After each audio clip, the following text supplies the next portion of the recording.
Tonight, at the most exclusive charity gala in New York City, a mafia boss stands on the red carpet with his mistress on his arm, while the wife he calls a nobody waits in the shadows. He has humiliated her, replaced her, and told her she is nothing without him. What Luca Moretti doesn't know is that the quiet woman he married is secretly the sole heir to a $90 billion global dynasty. And tonight, she is done waiting. If you want to find out how a mafia boss loses everything he built in a single night, hit like, drop a comment with the city you're watching from. I want to see how far this story travels. And follow along to the very end. The city never really went quiet. That was something Elena had learned in the 4 years since she'd moved into the Moretti penthouse on the 43rd floor of a glass tower overlooking the East River. Even at 2 in the morning, Manhattan breathed. Cab horns, distant sirens, the low mechanical hum of a city that ran on ambition and wouldn't apologize for it. She used to find it comforting. Now it just reminded her that the world outside kept moving while she stood perfectly still inside these walls, invisible and irrelevant, a woman-shaped decoration in a life that had never really belonged to her. She was sitting at the kitchen island when Luca came home. She heard him before she saw him. The elevator chime, the heavy drag of the penthouse door, the particular way his shoes hit the marble floor when he'd been drinking. Not stumbling drunk. Luca Moretti never stumbled, but there was a looseness to his step when he'd had 3 or 4 glasses of scotch, a kind of casual arrogance that softened the sharp edges he carried everywhere else. He stopped in the kitchen doorway and looked at her the way a man looks at a piece of furniture he stopped noticing. "You're still up," he said. It wasn't a question, and it wasn't warmth. It was just an observation, the same way you'd note that the refrigerator was still running. "I made dinner," Elena said. She kept her voice even. She was very good at keeping her voice even. "It's in the oven. It'll be cold now." Luca pulled at his tie, loosening the knot with 2 practiced fingers. He was, by any objective measure, a beautiful man. Broad through the shoulders, jaw cut sharp enough to draw blood, dark eyes that could communicate threat or charm with a single adjustment of focus. He wore his money the way men like him always did. Not flashily, but with the quiet confidence of someone who'd never once had to check a price tag. The suit he had on tonight was charcoal Italian wool. The watch on his wrist was worth more than most people's cars. "I ate with the Falcones," he said, moving to the bar cart near the window and pouring 2 fingers of scotch without offering her any. He never offered any more. That had stopped around the 18-month mark, somewhere between the first time he'd introduced Vivian Cross as his associate and the night he'd told Elena in front of 3 of his lieutenants that she had the social presence of a librarian. She had in fact been a librarian. For 2 years, before she'd met him. She'd loved it. "The Falcones," she said. "On a Tuesday. Vincent's got a deal moving. He wanted my input." Luca swirled his glass and stared out at the river. "There's an event Friday night, the Future Horizons Gala. I need you to clear the evening." Elena looked at him. "You want me to come?" He didn't look at her. "I didn't say that. I said clear the evening. I need the town car in Petrov for the night. You can take a cab wherever you're going." She held very still. It was a skill she'd developed over the last 2 years, this ability to absorb something sharp without flinching. You got good at it when you practiced enough. "I volunteer at the Literacy Center on Fridays," she said, "then reschedule." "Luca." "Elena." He turned then, and his eyes were flat in the way they got when he was done having a conversation. "I'm not asking you to move a mountain. I'm asking you to reschedule one evening at a place where you hand out picture books to adults who can't read. I think the car being available is the more pressing concern." She looked at him for a long moment. The kitchen was very clean and very quiet, and the city outside pulsed its indifferent pulse. "Fine," she said. "The car is yours." He nodded once, finished his scotch, and walked toward the bedroom without another word. He didn't ask about her day. He didn't ask about anything. The door clicked shut, and Elena sat alone in the kitchen with the cold dinner still in the oven and the sound of the city coming through the glass like a frequency she couldn't quite tune out. She sat there for a long time. Then she picked up her phone and sent a single text to a number saved under the name M. Vale, her cousin Marcus, the only person in the world who knew every piece of the truth about who she was. And the text read, "Friday. I think Friday." His response came back in under a minute. "I'll make the call." She set the phone face down on the marble counter and stared at the window and let herself feel, just for a moment, the full weight of what she'd been carrying for 4 years. It was considerable. It pressed on the sternum, that kind of weight. It made breathing feel like work. Then she put it down. Not forever. Just for tonight. She was good at that too. The story of Elena Vale began, as most stories about quiet women do, in a place that had nothing to do with quiet. Her father, Magnus Vale, had built his empire the way engineers build bridges, with obsessive precision, an absolute intolerance for structural weakness, and a willingness to work through conditions that sent everyone else home. He'd started with a single logistics company in Singapore when he was 26, leveraged it into a regional shipping network, then a global one, then diversified into energy infrastructure, pharmaceutical distribution, and technology investment over the following 3 decades, until Vale Global Holdings was a name that made finance ministers return calls on weekends. $90 billion. That was the number the financial press used.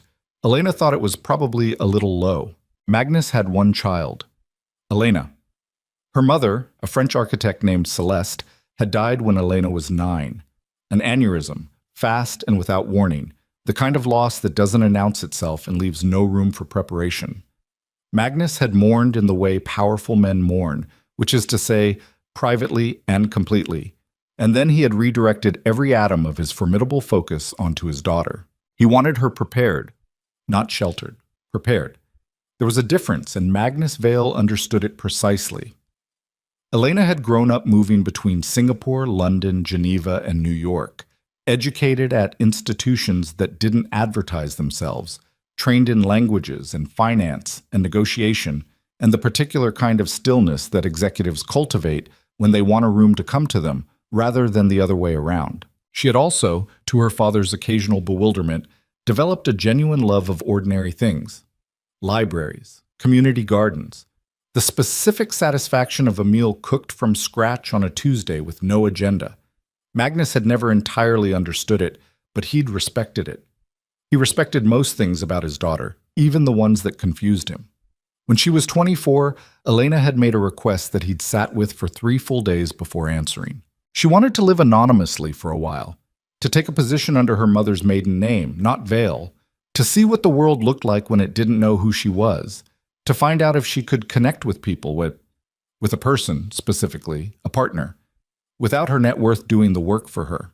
Magnus had said yes on the condition that Marcus, his nephew, and Elena's closest cousin maintain contact, and that a small security detail operate at a distance she would never have to acknowledge.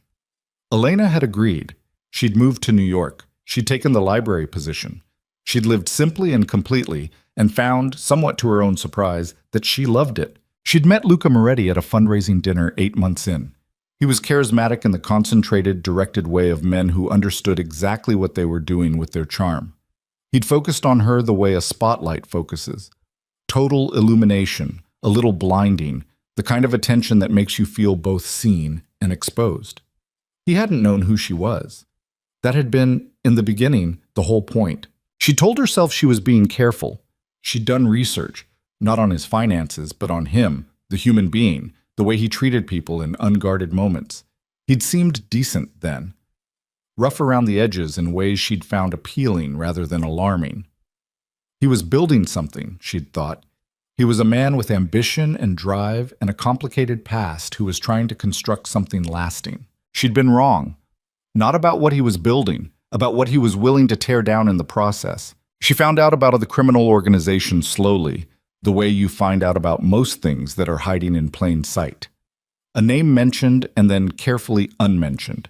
An associate with eyes that had seen things they didn't want to discuss. A meeting canceled with no explanation that she later learned had involved a federal surveillance team.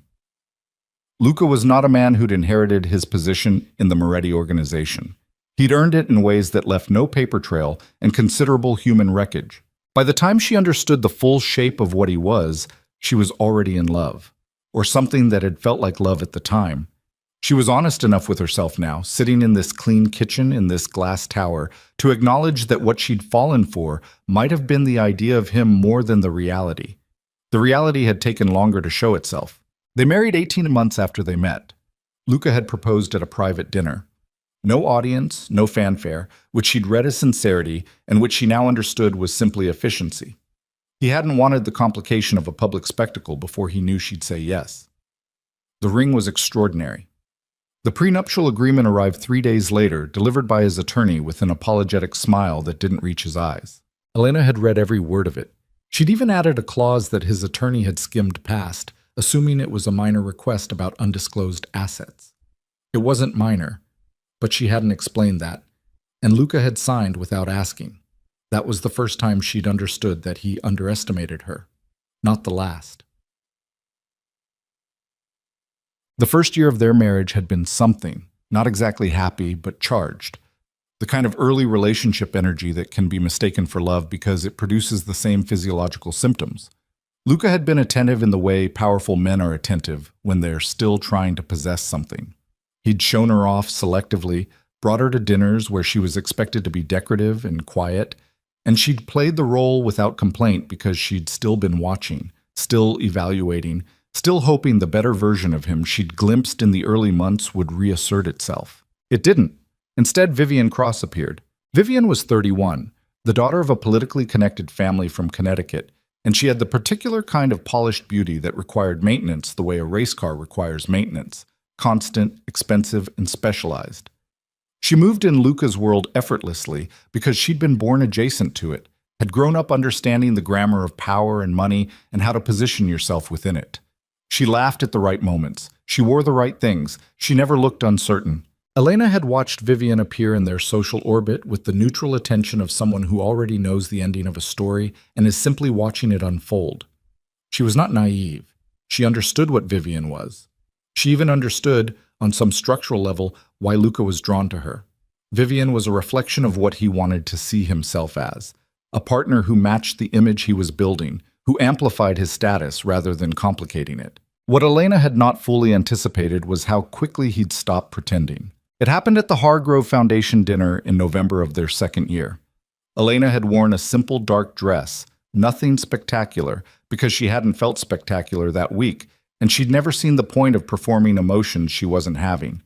Luca had picked her up and looked at her and said, in a voice with no cruelty in it, which somehow made it worse, "You could have made more of an effort," and then looked away. She'd sat through 4 hours of that dinner watching him light up for Vivian across the table with a warmth he hadn't directed at Elena in months. She'd eaten the food and drunk the water and made conversation with the people around her and felt, somewhere in her sternum, a door closing. Not dramatically, not with shattering or tears, just the quiet mechanical click of something being finalized. After that, she'd begun to prepare. She didn't tell anyone she was leaving. That was important. Luca had informants everywhere, people who reported on everyone close to him out of loyalty or fear or both. And Elena had learned early in the marriage that privacy required patience and misdirection. You didn't announce your intentions. You built toward them incrementally, in pieces small enough to be individually meaningless. She'd reached out to Marcus 6 months ago. He'd been waiting. He'd been managing her interests with an attorney named Diane Chu, who was the most formidable contract lawyer Elena had ever met, for the entirety of her marriage, and when Elena finally said the word, the apparatus was ready. The clause in the prenuptial agreement was airtight.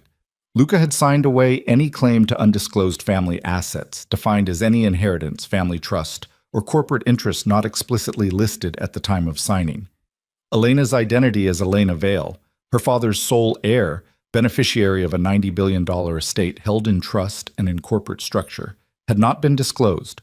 Luca had signed the document without knowing what he was waiving. His attorney, who'd written the agreement and reviewed the added clause, had assumed it was protecting Elena from a hypothetical future windfall. He hadn't thought to ask what it was actually protecting. Luca would get nothing. The apartment, divided by standard New York law. Some of the jointly held accounts. Nothing that touched the Vale estate. Elena had explained all of this to Marcus on a phone call 3 months ago. He'd listened and then said, "Dad wants to know if you're okay." She'd thought about that for a moment. "Tell him I will be. He wants you home." "I know." She'd looked around the penthouse, the expensive furniture she'd had no hand in choosing, the art on the walls that Luca had bought as investments, rather than because he loved it. The view that was beautiful in the way that things purchased to be beautiful always were. Tell him soon. Thursday came and went. Elena went to the literacy center on Thursday evening, not Friday. She'd rescheduled without telling Luca, not because he would have cared, but because it felt like reclaiming a small square of her own life. She worked with a group of adults ranging in age from 22 to 67, people who were learning to read for the first time or recovering literacy after accidents or illness, and she sat with them for 3 hours and felt, in that specific way she only felt here, that she was doing something real. There was a man named Darnell who was 54 and learning to read after a lifetime of working jobs that hadn't required it. He had enormous hands and a careful dignity, and he held the practice sheets with total concentration. He'd gotten through a full paragraph that night without stopping. When he reached the end, he looked up at Elena with something in his face she couldn't name exactly. It wasn't pride. It was more personal than pride. And she'd said, "That's the whole thing, Darnell. You read the whole thing." He'd nodded slowly and looked back at the page like he needed to verify it. "I did," he said. "Yeah, I did." She'd driven home after that and sat in the parking garage for 10 minutes before going up, letting the feeling of it settle into her. She wanted to carry that with her, the specific weight of something that mattered, not because it was impressive, but because it was true. Upstairs, the penthouse was empty. Luca was out. Vivian's perfume was faint but present in the entryway, which meant she'd been here.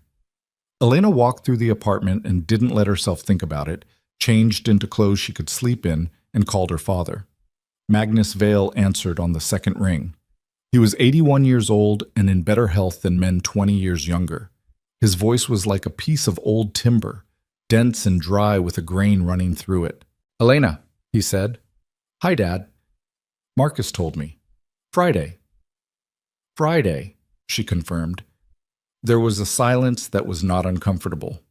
Her father had never been a man who filled silences just to fill them. "Are you afraid?" he asked. She thought about it honestly. "No," she said. "I've been afraid for 2 years. I think I'm done being afraid." "Good." Another pause. "You have the necklace?" The necklace.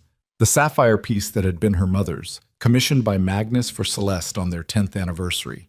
A single deep blue stone surrounded by an asymmetric arrangement of smaller diamonds, set in platinum, worth somewhere in the region of $3 million, and priceless in the way that cannot be expressed numerically. It was kept in a vault in the Vale offices on Park Avenue. Elena had asked for it 3 weeks ago. "I have it," she said. "Your mother wore it in the photograph the year you were born," Magnus said. "You know the one." "I know the one." Elena closed her eyes. She knew the one. Her mother sitting in a garden somewhere in the south of France, laughing at something behind the camera, the necklace catching the light. Elena had been 3 months old. Celeste had been 32. She'd had 7 more years. "Good," her father said again. "Let them see you." Friday arrived the way significant days always do, without announcement, looking initially like any other morning. Elena woke before Luca, which was normal. She made coffee and stood at the window with it and watched the city begin its day. The river was gray-green in the early light, moving with its customary indifference. A container ship was making its slow way south. Luca came out of the bedroom at 8, dressed already, moving with the contained energy of a man who had plans. He poured coffee without acknowledging her and stood at the counter scrolling through his phone. "The car's ready," Elena said. He looked up briefly. "Good. What time do you need Petrov?" 6. "We're walking the carpet at 7:30. He went back to his phone. He was wearing a gray suit today, meeting clothes, the kind of day where he'd be establishing territory, and he dressed accordingly. "Don't wait up." She nodded. He left. She stood in the kitchen after the elevator door closed and let the quiet settle for a moment. 4 years. She'd been standing in various versions of this kitchen for 4 years, watching him leave, existing in the spaces between his attention. She'd arrived in this marriage with hope that had taken a long time to die, and now here she was on the other side of it, and the surprising thing, the thing she hadn't quite expected, was how clean it felt. Not painless. Clean. She had things to do. She called the number for Meridian Event Services, the company Marcus had contracted. We're confirmed for 7, said the woman on the line. I'll be ready at 6:30, Elena said. The gown is at the address you provided. The car will be a black Meridian sedan. Your cousin will be there. Good. She set the phone down and went to start the day. She spent the morning at the Vale offices on Park Avenue, the branch office, not the headquarters, a set of floors that operated quietly and efficiently, and that Luca had never once thought to ask about. Diane Chu was there with a file folder that contained everything Elena needed to know about the next 48 hours. They sat at a table and went through it methodically. The agreement is ironclad, Diane said. She was a small woman in her 40s with an economy of movement and a voice that functioned like a scalpel. I've had 2 outside firms review the clause, and it holds. He signed it. His attorney signed off. Under New York law, undisclosed assets at the time of signing are explicitly excluded. There's no argument. He'll try to make one, Elena said. He'll fail. Diana allowed herself a small, precise smile. Luca Moretti is very good at many things, Elena. Asset division litigation isn't one of them. What about the divorce filing? It goes in Monday morning. We front-run the news cycle by about 6 hours based on the timeline from tonight. Diane paused. Are you certain about the public nature of this? Elena looked at her. He humiliated me publicly for 2 years. He called me a nobody in front of people whose names are in the newspaper. He brought his mistress to events where I was expected to appear as his wife, then excluded me to take her instead. She kept her voice level. Yes, I'm certain about the public nature of this. Diane nodded once. Then we're ready. Marcus was in the outer office, reading something on his phone, and he stood when she came out. He was 32, lean and dark-haired, with their grandfather's jaw and his own particular brand of restless intelligence. He'd been her closest friend for her entire life. He hugged her, which was not something he did often. How are you doing? He asked. Ask me tomorrow, Elena said. He pulled back and looked at her. You look terrifying, in the best possible way. She almost laughed. I haven't done anything yet. I know. That's what makes it terrifying. He held up his phone, showing her an image. The gown arrived. You need to see it. She looked at the screen. The dress was midnight blue, couture, structured at the shoulder and fluid through the body, the kind of garment that looked like it had opinions. She'd chosen it 3 weeks ago from a designer who worked exclusively by commission and who had, without being told the full context, clearly understood that this was a dress for a specific moment. That's the one, she said. And the necklace is in the vault. You can collect it at 5. She nodded, looked at her cousin for a moment. Thank you, she said, for everything. 4 years of... Stop. He shook his head. You don't thank me. That's not how this works. The afternoon was ordinary in ways that felt deliberately ironic. She stopped at the literacy center to drop off materials for the following week. She had lunch alone at a place she liked in the village, a small Italian restaurant where nobody knew who she was in either direction. Not the mafia wife, not the heiress, just a woman at a corner table with pasta and a glass of water and a window looking out onto a street where the city did its relentless ordinary business. She thought about the past 4 years with the specific focus she'd been saving for this moment, now that it was actually here. Not the dramatic moments, the public snubs, the cold evenings, the Vivian Cross situation, the smaller ones. The Tuesday morning, Luca had said, half asleep, that she was wasting her life at that library, and she'd said she didn't think so, and he'd said that was the problem with her. She didn't know what waste looked like because she'd never had anything worth losing. She'd been making coffee at the time. She'd poured his cup, set it on the counter, and gone to work. She'd been carrying that one for 2 years, not because it was the worst thing he'd said, because it was the truest expression of how he saw her, as someone without scale, without heft, without significance, a woman moving through the margins of a life that belonged to someone else. Tonight, he was going to learn what he'd actually been standing next to. She finished her lunch and paid the check and walked back out into the city and felt for the first time in a long time the particular sensation of moving towards something rather than away from it. At 5 o'clock, Elena collected the necklace from the vault on the 32nd floor of the Vale offices. The case was matte black leather, small, and when she opened it, the stone caught the fluorescent light of the vault room and did something unexpected with it, turned it blue and deep and alive. She held the case for a moment and thought about her mother in that garden in France, laughing at something behind the camera. Okay, she said, to no one. To the necklace. To the years. Okay. At 6 o'clock, the Meridian sedan arrived at the Park Avenue address, not the penthouse. Marcus was already there. The gown was in a garment bag that a woman from the designer's team was holding with both hands. They set Elena up in a private room in the Vale offices. A car wouldn't do it. The gown required standing room. And when the designer's representative had finished, when the necklace was clasped at the back of Elena's neck and the midnight blue silk had settled into its proper architecture, the woman stepped back and looked at her with a professional silence that was the closest thing to speechlessness you could find in her industry. Marcus came in after the representative left. He stopped in the doorway. "Elena," he said. "Don't make it a thing," she said. "It's a thing," he said. "It's absolutely a thing." She turned to the mirror. She looked like her mother. She looked like herself. She looked like someone who knew something important that the rest of the room was about to learn. She looked like Elena Vale. The Future Horizons. Gala was the kind of event that existed at the precise intersection of charity and spectacle.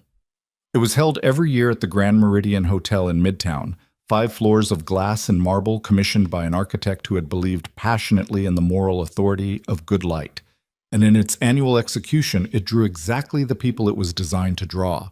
The wealthy who wanted to be seen giving, the powerful who wanted to be associated with something clean, the well-connected who understood that the table you sat at in rooms like this was a statement that traveled.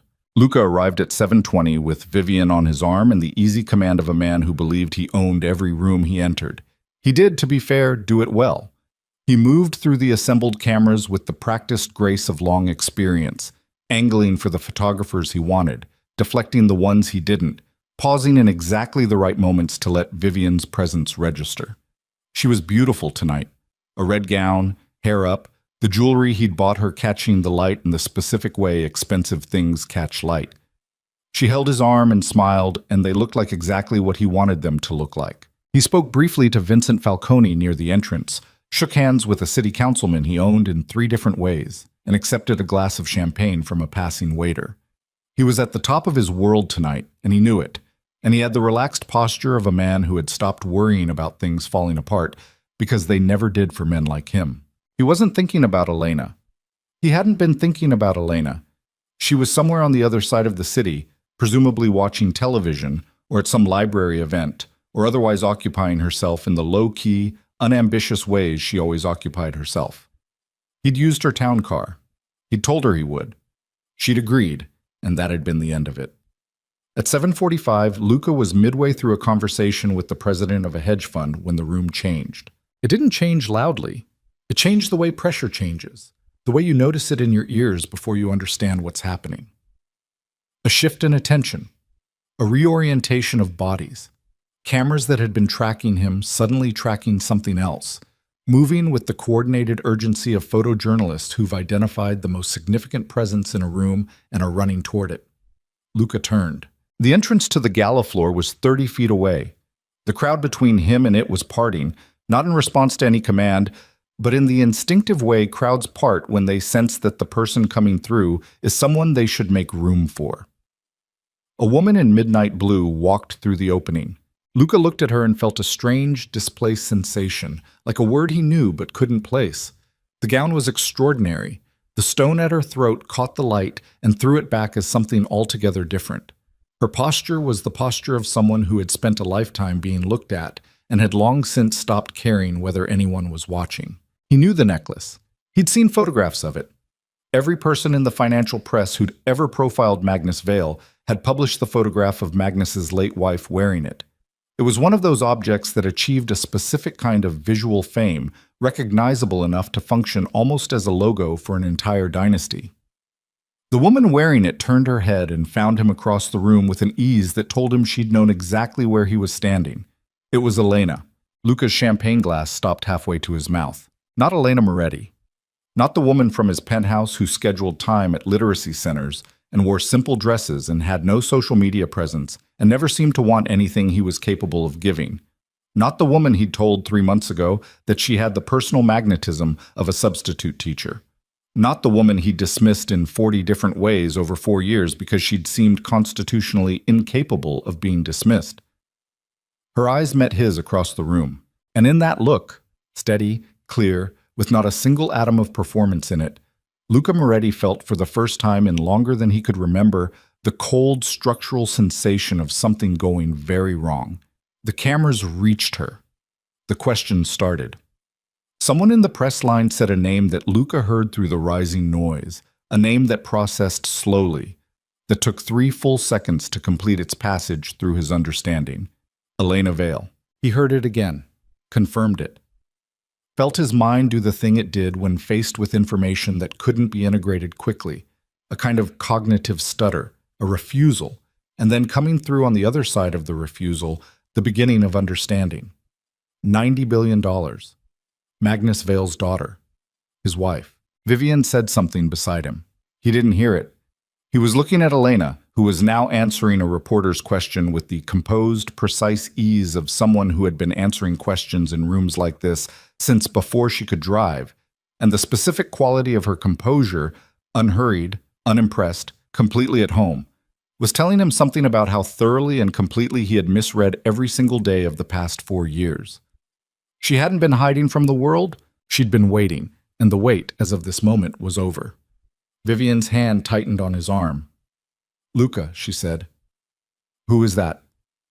He couldn't answer. He was still processing, still working through the implication of every conversation, every dismissal, every careless cruelty of the past 4 years, understanding now what they'd been directed at. Not a nobody, not a woman without scale or significance or anything worth losing.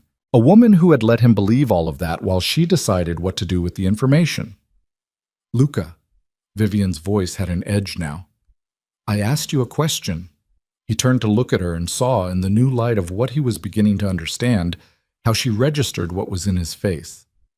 "That's my wife," he said. The silence between them was 3 seconds long and contained something that felt structural, load-bearing, the kind of silence that holds things up right before they fall. And across the marble floor, in the light of 40 cameras, Elena Vale looked at her husband with the patient certainty of a woman who had been called nobody for the last time. And she smiled, not widely, not cruelly, but with the quiet, absolute composure of someone who had known exactly how this moment would arrive, had dressed for it, had carried it for 4 years without once putting it down, and was now, finally, ready to let it land. The cameras didn't stop. That was the thing about moments like this. They fed on themselves, one flash triggering the next. The crowd's attention a kind of fuel that burned hotter the more people turned toward it. Elena stood at the center of it with the particular stillness of someone who had learned, very young, that stillness was its own form of power. She answered the first question. Yes, she was Magnus Vale's daughter. Yes, she'd been in New York for several years. Yes, it was wonderful to be here tonight. And her voice carried the unhurried clarity of a woman who had rehearsed nothing because she didn't need to. Across the room, Luca hadn't moved. Vivian had. She'd taken a half step back from him, just enough to create distance, just enough to signal to anyone watching that she was reevaluating the geometry of the evening. Luca felt the withdrawal, the way you feel a change in air pressure. Not dramatically, but in the body, in the chest. He set his champagne glass on the tray of a passing waiter with careful precision and started moving. He didn't run. Men like Luca Moretti didn't run across rooms at charity galas, not even on the worst nights of their lives. But he moved with the compressed urgency of someone who has identified a threat and is closing distance, weaving between clusters of guests with the single-mindedness of a man whose entire understanding of the last 4 years has just been detonated beneath him. He reached the edge of the press circle in under 90 seconds. The reporters hadn't noticed him yet.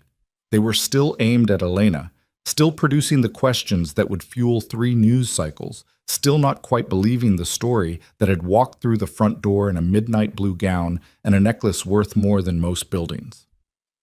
Elena was in the middle of answering something about Vale Global Holdings when Luca stepped through the outer ring of the crowd and said her name. "Elena." She turned her head. Found him. The look on her face didn't change. "Luca," she said, the same tone she used when he came home late, and she acknowledged his presence from the kitchen. Neutral, containing nothing he could use. The cameras swung toward him. He registered them in his peripheral vision with the part of his brain that tracked threats, and understood, too late, that stepping into this circle was exactly what he should not have done.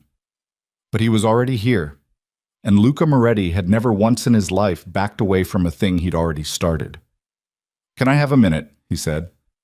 "Not a question." "You can have whatever you'd like," Elena said pleasantly. "I believe you're familiar with the concept of public spaces." Someone near the back of the press circle laughed, quickly suppressed. Luca's jaw tightened. "Privately," he said. "I don't think so." She held his gaze with the steady, open attention of someone who has been waiting for this conversation for a very long time and is not afraid of it. "Is there something you wanted to say?" He looked at her, at the necklace, at the gown, at the assembled cameras recording every millisecond of this with the indiscriminate enthusiasm of machines that don't understand what they're capturing. He looked at the woman he'd shared a home with for 4 years and had genuinely, completely failed to see, and felt something move through him that wasn't quite any single emotion. It was a compound thing, made of anger and humiliation and the first cold structural premonition of ruin, and it tasted like the back of his throat when he'd been drinking too long. "Who are you?" he said. His voice came out rougher than he intended. Elena tilted her head slightly. "You know who I am." "I knew who you told me you were." "No," she said. "You knew what you assumed. There's a difference. You never asked, Luca, not once in 4 years. You decided what I was, and you stopped looking." A reporter, young, fast, already understanding that the story had just mutated into something far more valuable, said, "Mr. Moretti, are you saying Elena Vale is your wife?" The question landed like a stone in still water, and the ripples went everywhere immediately. Luca heard the shift in the crowd, the acceleration of camera shutters, the specific quality of human attention that sharpens when it smells something irreversible. He should have said nothing. He knew it even as his mouth opened. "We're married, yes," he said. 4 years. The room detonated. Vivian Cross had been at enough events in enough rooms with enough powerful men to know when a situation had become untenable. She recognized it the way an experienced sailor recognizes a change in weather. Not by any single indicator, but by the accumulated weight of small signals that together pointed in one direction. She recognized it now. She picked up a fresh glass of champagne from a passing tray, drank half of it in a single movement that she would later be grateful no cameras caught, and began the careful process of not being associated with what was happening 20 feet away. She moved toward the south wall of the room, where a group of people she knew professionally were gathered, and inserted herself into their conversation with the smooth efficiency of someone who had been practicing social survival since adolescence. She did not look at Luca. She kept her expression in the particular configuration of polite interest that conveyed nothing. She was, in the parlance of political damage control, creating distance. She did not, however, leave. Not yet. Because the thing about Vivian Cross was that beneath the calculation and the maintenance and the practiced social fluency, she was also genuinely curious. And what was happening over there was extraordinary, and she was human enough to want to see how it ended, even as she was smart enough to not be standing next to it when it did. The questions came fast after that, overlapping, a volley of them, and Luca stood in the middle with the specific stillness of a man whose options are narrowing in real time. Elena answered what she wanted to answer and redirected the rest with the ease of someone who had been media trained by the best handlers money could produce. Not that she'd needed much training. She had the instinct for it, the same instinct her father had, the ability to say exactly as much as served her purpose and not a syllable more. A reporter from one of the financial networks, the ones who covered the Vale Empire as a recurring beat, said, "Ms. Vale, how long have you been keeping your identity private? Was this deliberate?" "I've been living under my mother's family name for a period of time, yes," Elena said. "That was a personal choice. I wanted to understand the city and certain relationships on terms that didn't involve my father's name opening every door for me. I think most people can understand the appeal of being seen for yourself rather than your circumstances." "Did your husband know who you were?" A pause, just long enough to be meaningful. "He knows now," she said. Luca said, "Elena, The single word had more pressure in it than most sentences. She turned to look at him fully, and the cameras caught it. The two of them facing each other in the clearing the crowd had made, and what the cameras recorded was this: a man whose composure was showing its seams at the edges, and a woman who had none to show. "You lied to me," he said. His voice was low, aimed at her. Not the press, but the press had good microphones, and the room had gone quiet enough that it carried. "I omitted," she said. "There's a legal distinction, actually. You might want to familiarize yourself with it." 4 years, he said. 4 years, and you never— "I wanted to see who you were," she said. Still calm, still with that terrible, focused clarity that he'd spent 4 years reading as simplicity and was now understanding was something else entirely. "I wanted to know if you were the man I thought you were when I married you. I needed to know without the number getting in the way." A beat. The number would have gotten in the way. "So this is what? An experiment?" "It was hope," she said. "It turned into an experiment when you started treating me like furniture." Someone in the press circle made a sound that was not quite a laugh and not quite a gasp. Luca looked at her for 3 seconds that felt architectural, weight-bearing, the kind of time that structures things that come after. He could feel the room watching. He could feel the cameras. He could feel, with the bone-deep instinct of a man who had spent 20 years reading power dynamics, that the floor had shifted under him in a way that had no quick correction, and the awareness of it was making his chest tight in a way he didn't have a name for and wasn't going to name in public. "We need to talk," he said. "Not here." "We've had 4 years to talk," Elena said. "We didn't use them well." She turned back to the reporters, and the moment passed, or rather it didn't pass. It crystallized, became permanent in the way that moments do when they're captured on video and will be watched millions of times by people who weren't there. Luca stood at the edge of the frame for another 3 seconds, and then did the only thing available to him, which was to move away with as much controlled purpose as he could assemble.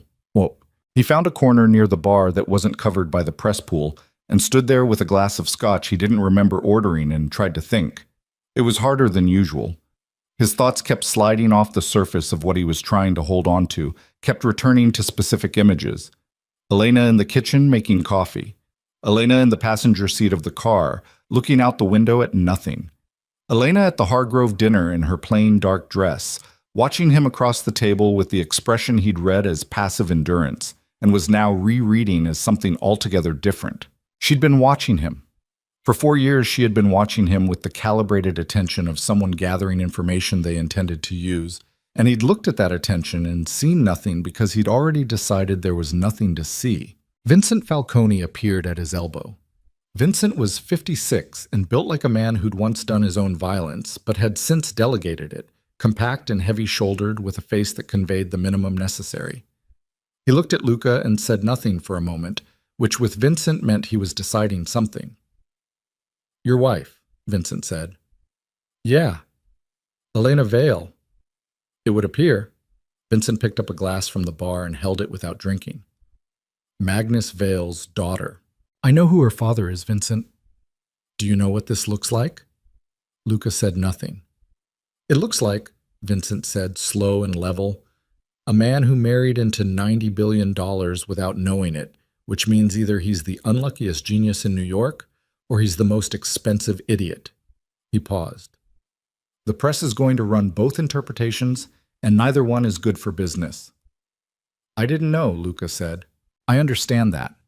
Vincent turned to look at him, and his eyes had the particular quality of a man who has survived 30 years in dangerous company by understanding people's structural weaknesses.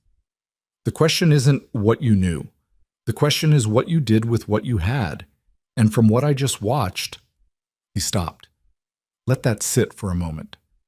You brought Vivian Cross to this event. That's my private life. Your private life just became a press event, Luca." Vincent set his glass down with a care that communicated displeasure more clearly than volume would have. "I'm going to go talk to some people. You should figure out what you want the next hour to look like, because right now it looks like a disaster." He moved away.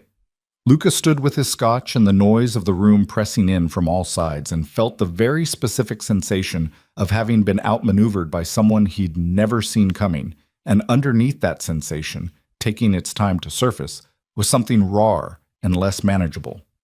Not just anger, Not just humiliation, something that lived closer to the center of a person, in the territory where ego and identity overlap, where a man keeps his understanding of what he is and what he's worth. She'd known.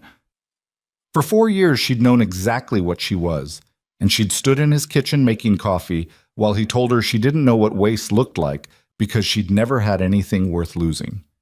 The scotch went down in a single movement.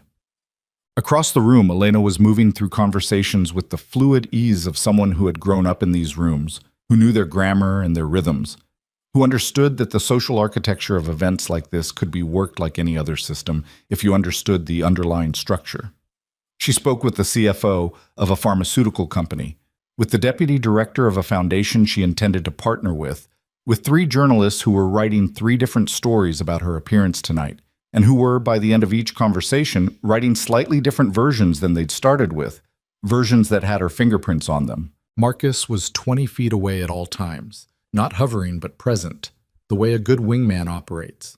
He caught her eye once, and she gave him the smallest nod, and he relaxed a degree that probably nobody else noticed. The CEO of a media company named Harland Briggs worked his way to her side with the practiced ease of a man who understood he was getting exactly one window of opportunity and intended to use it.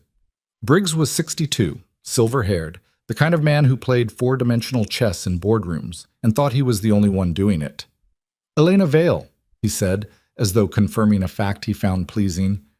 "I knew your father in Singapore, 87, 88. He was extraordinary." "He still is," she said. Briggs smiled at the correction. "Of course, I meant in those years.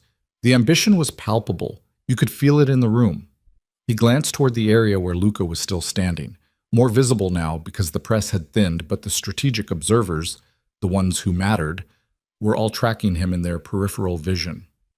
"You've had an eventful evening." "It's been a straightforward evening, actually," Elena said. "The events were all planned." Briggs looked at her with a recalibrated interest. "Your father trained you well." "I trained myself," she said pleasantly. "My father provided the material." He laughed, a genuine one, surprised out of him. "I'd like to sit down with you this month," he said. "Professionally. There are some areas of mutual interest I think we should discuss." "Have your office call Marcus Chen," she said, nodding toward her cousin.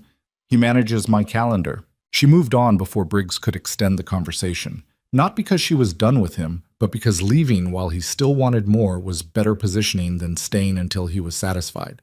That was something her father had told her at 16 during a seminar that had presented itself as a family dinner. You leave when they still want something. She'd thought it was about business. It had turned out to be about everything. Luca found Vivian near the south wall at 9:45. He'd been looking for her for 20 minutes, which had been 20 minutes of navigating a room that was tracking him with the subtle collective awareness of prey behavior. Not obvious, not pointed, but present. People who'd greeted him at the entrance with warmth were now greeting him with the slightly cooler register of individuals recalculating risk. Vivian saw him coming, and the conversation she was in finished itself with quiet efficiency, and she was standing slightly apart from the group when he reached her. "I've been looking for you," he said. "I've been here," she said. Her voice had a quality he recognized, the particular careful neutrality of someone who has decided not to show their hand yet. "We should talk." "Probably," she agreed. He looked at her. In the 4 years of their relationship, or whatever it had been, Vivian had never liked the clinical sound of that word. He'd been able to read her with reasonable accuracy. She was not a transparent woman, but she was a consistent one, and he knew her tells. The way she held her shoulders when she was angry.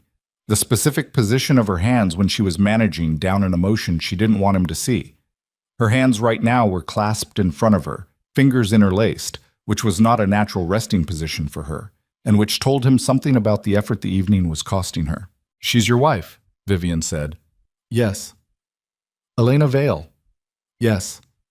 "And you genuinely didn't know?" It wasn't quite a question. "No," he said. "I didn't know." Vivian looked past him toward the area where Elena was still visible, still working the room with the unhurried authority of someone who lives here and has simply been absent for a while. "That's almost worse," she said. "What does that mean?" "It means you didn't marry money you knew about." She looked back at him, and there was something in her expression he'd never seen there before. Not anger, which he'd seen plenty of, but a kind of weary clarity, the look of a person doing arithmetic and not enjoying the results. You married her because you thought she was small, and she let you, and now you're standing in the middle of a press event looking like the man who had everything and didn't notice. The word small landed somewhere specific. He didn't show it. Vivian, I'm going to get my coat, she said. I need you to stay. For what? She asked. Not cruelly, almost with genuine curiosity. He didn't have an answer for that. He stood there looking for one and didn't find it, which was its own kind of answer. And Vivian looked at him for a moment with the expression of someone closing a chapter they've been meaning to close for a while. And then she turned and walked toward the coat check with the steady, deliberate pace of a woman who has made a decision and is executing it cleanly. He watched her go. The room continued its noise around him, glass and voices, and the distant sound of a string quartet. And Luca stood in the middle of it and felt the specific sensation of things that had seemed fixed beginning to move.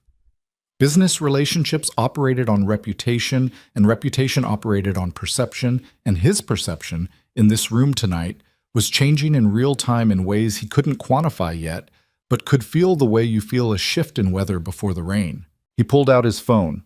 3 messages from his attorney, Sal Caruso. 2 from his financial manager. 1 from Vincent that said only, "Call me when you're clear."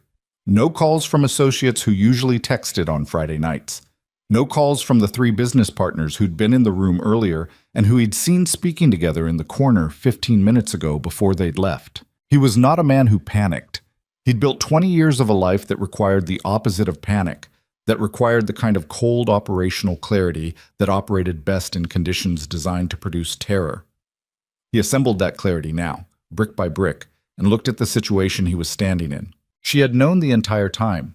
She had withheld her identity, legally, deliberately, with the assistance of professionals, and she had watched him, and she had evaluated him, and he had failed the evaluation so completely that she was now here at the most visible event of the New York social calendar in her mother's necklace, with her real name, and she had done it in a way that made him the story, not her reveal, his failure to see her.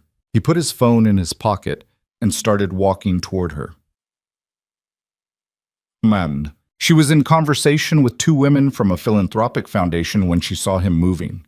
She saw it in her peripheral vision and finished her sentence before she adjusted her attention, which was a choice he noticed and which tightened something in his face. "Elena," he said, when he was close enough that it didn't need to be loud. The 2 women looked between them and found reasons to be elsewhere. "Luca," she said. They were standing near the east windows. The city was outside. Friday night, mid-November, the lights of Midtown running south in a grid that went on longer than you could see from any single window. Luca stood with his back to it and looked at his wife. "The prenup," he said. She waited. "The clause you added. What about it?" His jaw worked for a moment. "You planned this from the beginning." "I protected myself," she said. "There's a difference. You knew what you were doing when you added it. You knew I wouldn't read it carefully, because you knew how men like me operate. We look at the document we asked for and we sign it, and we don't." He stopped. The sentence had taken him somewhere he hadn't intended. He started again. "You set me up." "I created a fair agreement," she said. "What you chose not to examine in it is on you." 4 years, Elena. 4 years, she agreed. 4 years of being told I had the social presence of a librarian. 4 years of watching you decide I wasn't worth your attention because I didn't come dressed the way you wanted. 4 years of hearing my work described as handing out picture books. She said it without heat, without tears, with the composed delivery of someone who has said these words in their head enough times that they've become clean. "You had 4 years to see me. You chose not to." He looked at her, and the anger in his chest had something behind it now.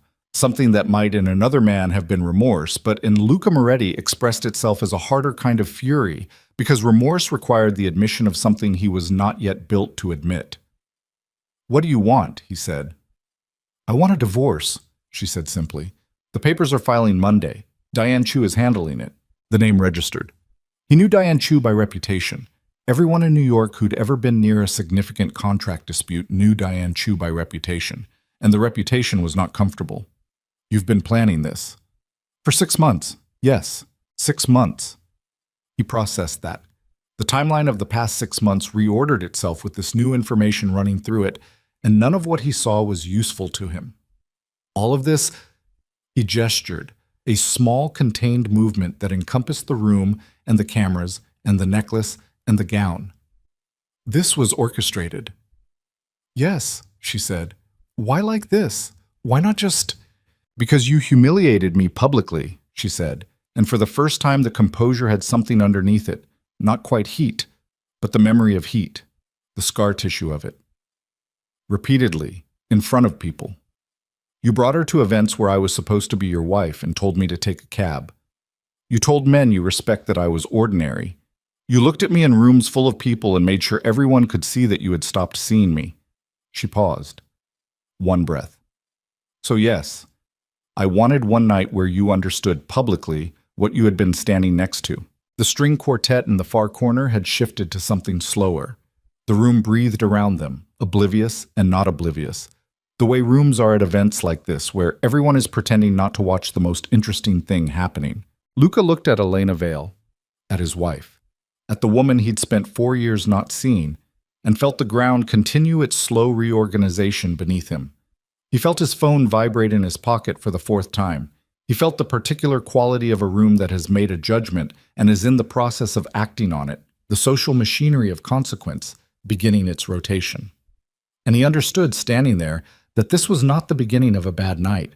This was the end of something that had been ending for a long time. And Elena had simply chosen the moment and the venue and the lighting, and she had chosen well, and there was nothing, not his attorneys, not his connections, not the 20 years of carefully constructed power that was going to... There was nothing, not his attorneys, not his connections, not the 20 years of carefully constructed power that was going to change the shape of what had already happened. He knew it. The knowing arrived not as a single moment, but as a series of small recognitions, each one closing a door he'd assumed was still open. He could see it in the room, in the way Vincent Falcone had not returned, in the way the city councilman who'd greeted him at the entrance was now 3 conversations deep on the opposite side of the floor, in the way the hedge fund president had found somewhere else to be. These were men who understood exposure the way animals understand weather. They were moving away from it. Luca put his phone in his pocket and looked at Elena and said the only honest thing he had left in that moment. I didn't know what you were. No, she said. You didn't. She held his gaze for one more second, steady, clear, without cruelty and without mercy. And then she turned away from him, back toward the room, back toward the people and the cameras and the life she was reclaiming in real time. And Luca stood at the east windows with the city behind him and watched her go. His phone vibrated again. He pulled it out. The name on the screen was Sal Caruso, his attorney, and Sal had never called 4 times in one evening without it meaning something structural had broken. He answered. Tell me, he said. Sal's voice was the voice of a man who delivered bad news professionally and had learned to strip the emotion out of it the way a butcher strips fat. You need to come to the office tonight. It's 10 o'clock. I'm aware of the time. Come anyway. Luca watched Elena cross the room and receive another cluster of people who wanted proximity to her name, to the story she'd just made of herself, and felt something cold move through him that wasn't quite fear, because he'd never quite felt fear, but lived in the same neighborhood. I'll be there in an hour, he said. The car ride to Caruso's office on 52nd Street took 22 minutes in Friday night traffic.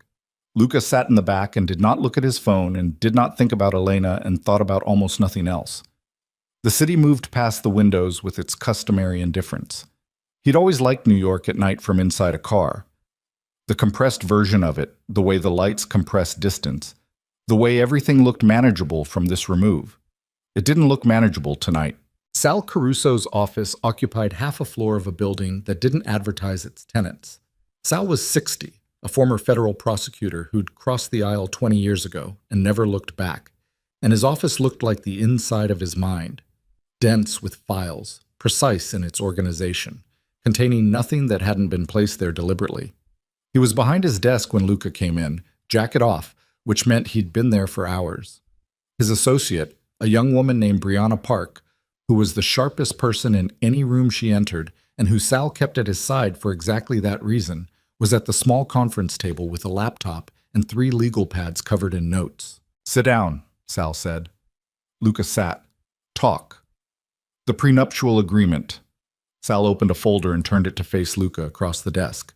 "Specifically the clause on page 11. Subsection 4, paragraph 3. Luca looked at the page. He'd read this document. He'd had Sal review it. He'd believed it was protecting him from Elena making claims against his business interests in the event of a divorce. And that was what it had been presented as. And that was what Sal had confirmed, and that was— "Walk me through it," he said. "The language here," Sal said, pointing to a paragraph that Luca read now with the specific focus of someone who understands they've been reading a map upside down. "Waives any claim by either party to undisclosed assets. We read it as protecting your holdings. She read it as protecting hers." He paused. "Her attorney, Diane Chu, you know the name." "I know the name. Diane Chu drafted this language. She inserted it as an amendment to the standard agreement, and my office reviewed it, and—" Sal stopped. There was a quality to the pause that told Luca something about how much this was costing his attorney to say out loud. "We missed it, Luca. The clause is symmetrical on its face. Both parties waive claims to undisclosed assets. We were focused on your assets. We didn't consider that she had any." The room was very quiet. Brianna Park did not look up from her legal pad.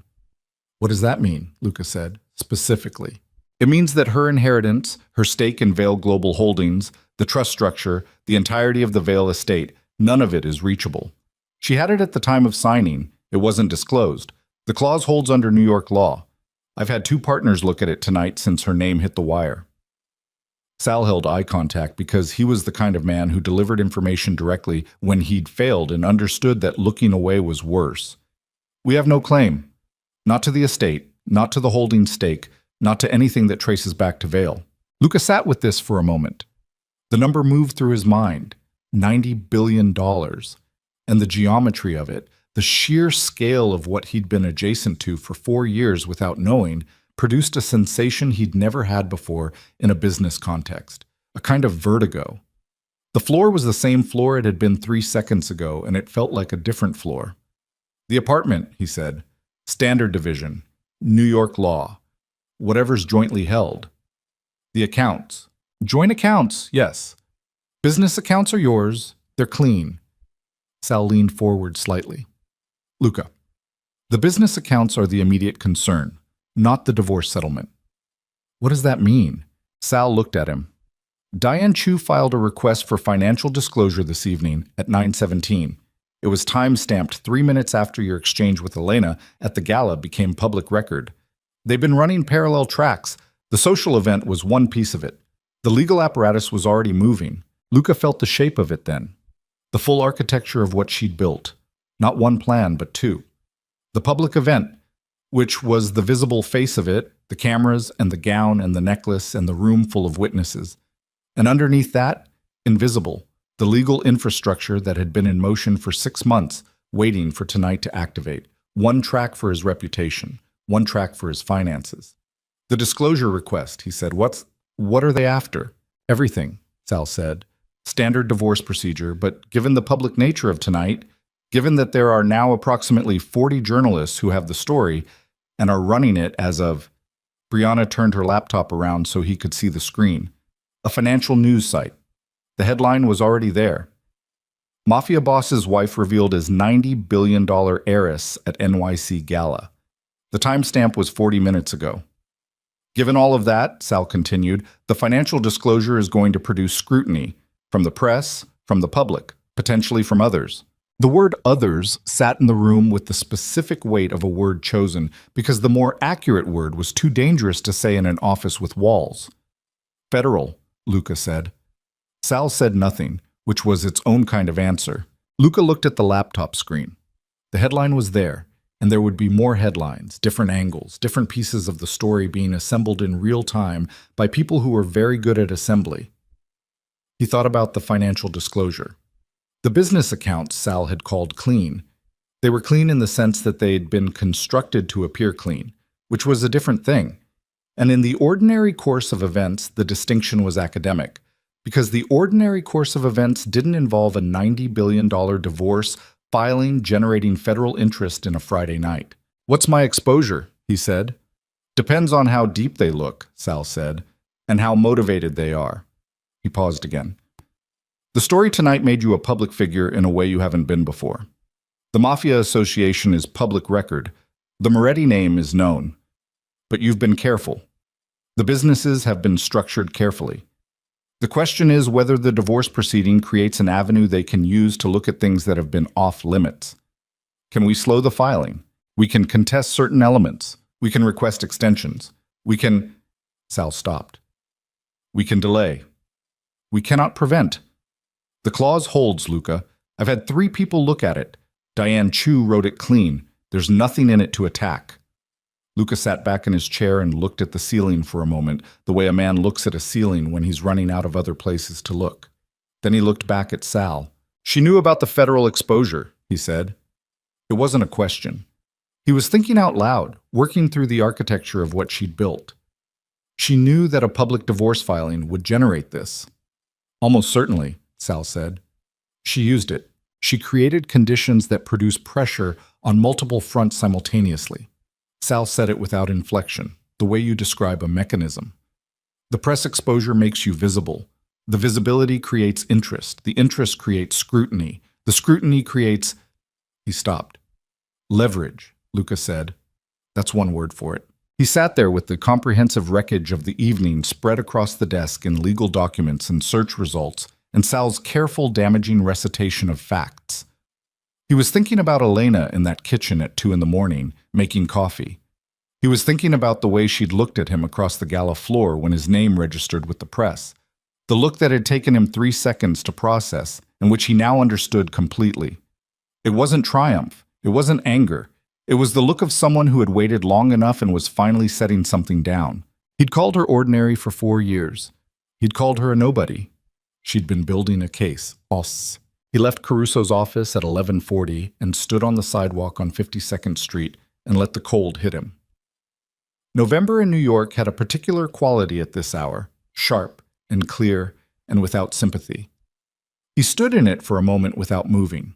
His phone had 21 notifications. He didn't look at them. He put the phone in his pocket and stood on the sidewalk and tried to think clearly, which was harder than usual because the things he normally used to think clearly, certainty about his position, certainty about his resources, the bedrock sense of being the most dangerous person in any negotiation, were all compromised tonight in ways he hadn't cataloged yet. A car went past. Then another. The city maintained its indifference.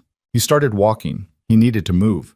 He'd always thought better moving than standing still, and he needed to think about Vincent Falcone, who hadn't returned his calls, and about the 3 business partners who'd left the Gala without speaking to him, and about what Sal had said about federal interest, and about the specific, terrible intelligence of what Elena had constructed. She'd had 6 months. 6 months of living in his penthouse, making coffee, going to the literacy center, existing in the margins of his life the way she always had, and the whole time the apparatus had been building. Diane Chu with the legal infrastructure, Marcus Chen managing the timing, the gown, the necklace, the event, chosen because it was the most visible possible venue, because it would produce maximum documentation, because it would make the story unignorable and him unignorable within it. He stopped at the corner of 52nd and Lexington. A food cart was still operating, the vendor inside doing something mechanical and repetitive. Luca stood at the corner and felt, underneath the operational analysis, something that wasn't useful and wasn't going away. The raw and specific humiliation of being outthought by someone he'd decided wasn't thinking. He'd seen her as furniture. She'd been running calculations. He pulled out his phone and called the one number he hadn't tried yet. It rang 3 times and picked up. "I need a conversation," Luca said. "Tonight." The voice on the other end was Danny Reese, his oldest lieutenant, the man who'd been with him since the beginning, since the early years when being with Luca Moretti meant you ate what you earned and earned through things that left marks. Danny was 50 and careful, and had never once in 20 years done anything that wasn't in Luca's interest. "I heard," Danny said. His voice had something in it, not quite the bass line, something slightly off. "Then you know I need to talk." A pause that lasted 2 seconds too long. "Danny," Luca said. I'm here.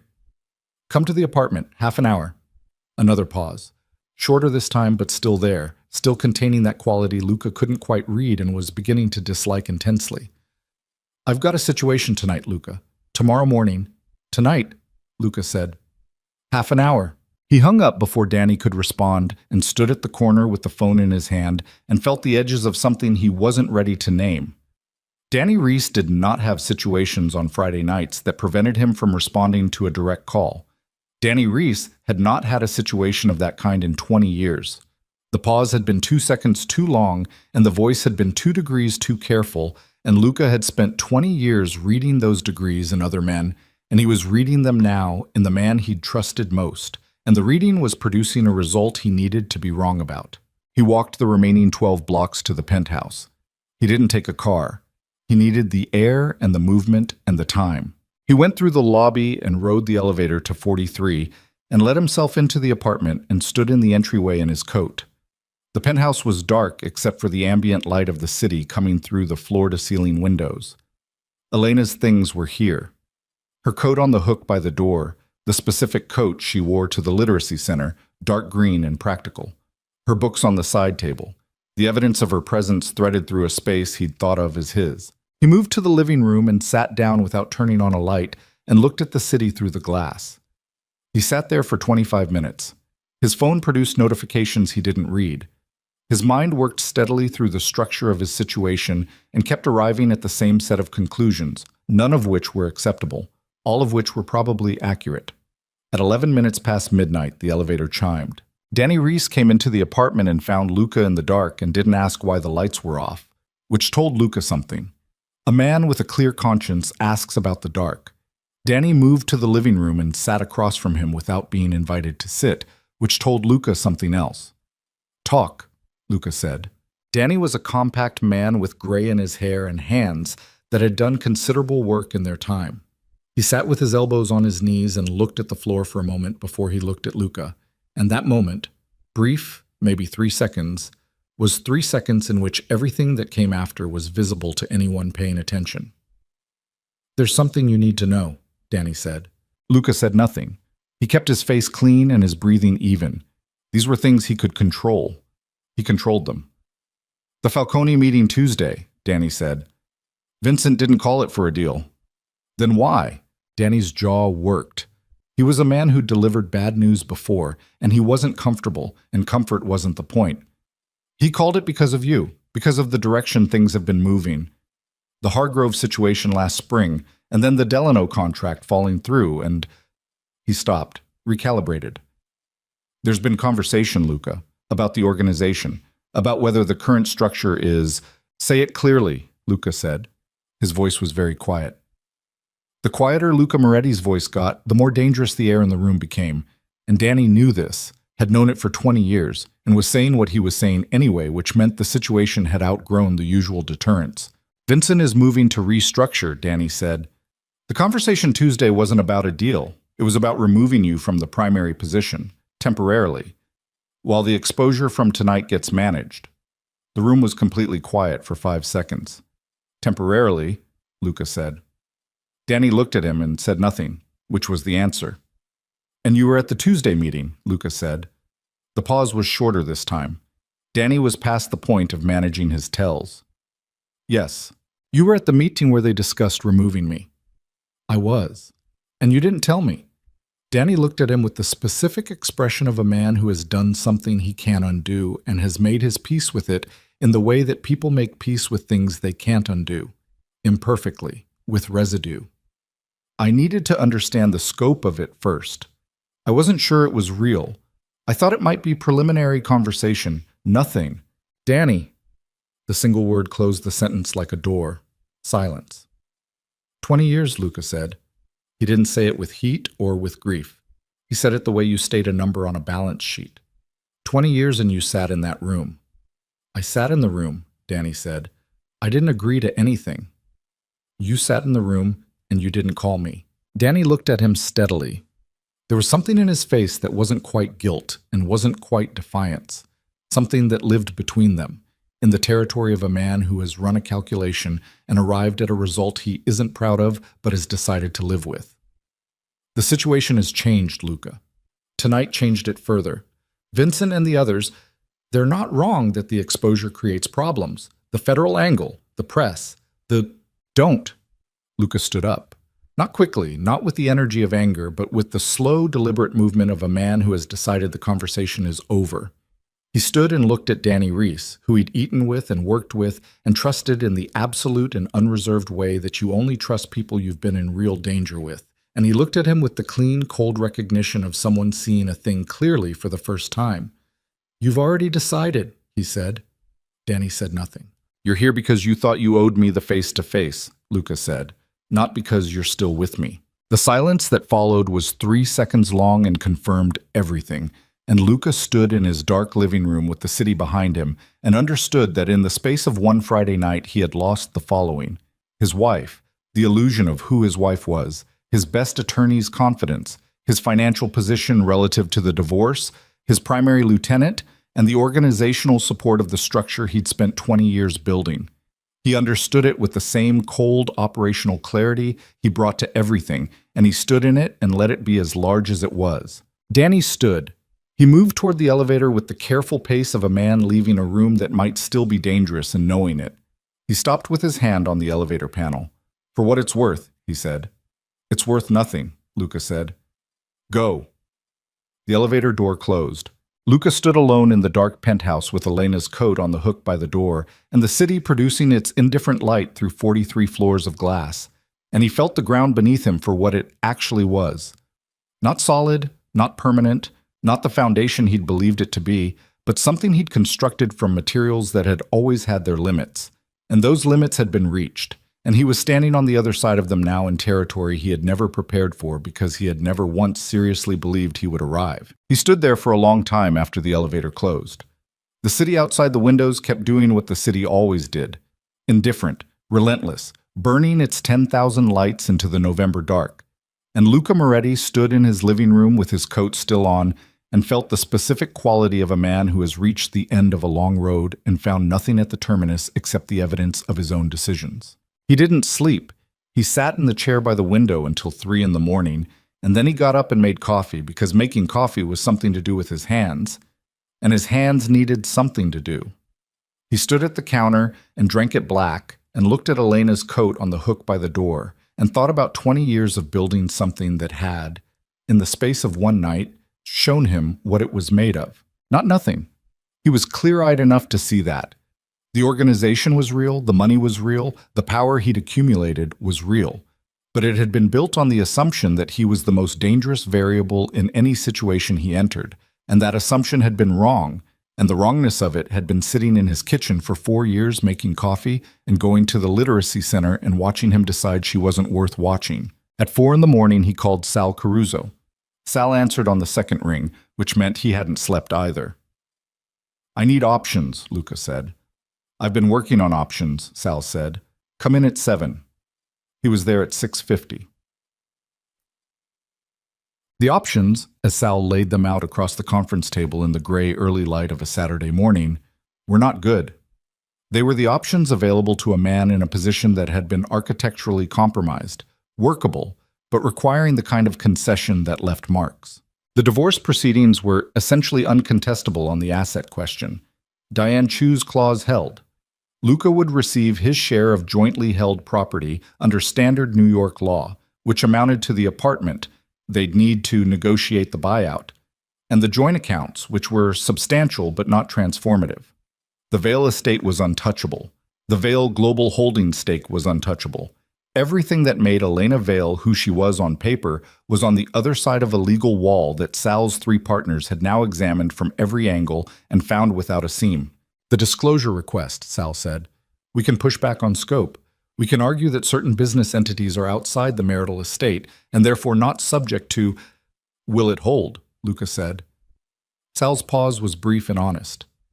"In front of the right judge, possibly. In front of the wrong judge, no." "And the federal angle." "That depends on what the disclosure surfaces and who's looking at it and how motivated they are." Sal looked at him across the table. "Luca, I have to ask you directly. Is there anything in the business accounts that a motivated examiner would find actionable? The question sat in the room between them. Sal, Luca said, I know what I'm asking. Then you know I can't answer it here. Sal nodded once. He'd expected that answer, and it had told him what he needed to know, and they both understood that and moved on. The press situation is separate from the legal situation. The press situation is... He paused. The press situation is significant. The story broke on 6 major outlets last night. It's on 4 financial networks this morning. The framing is consistent. Mafia boss, secret heiress wife, public confrontation.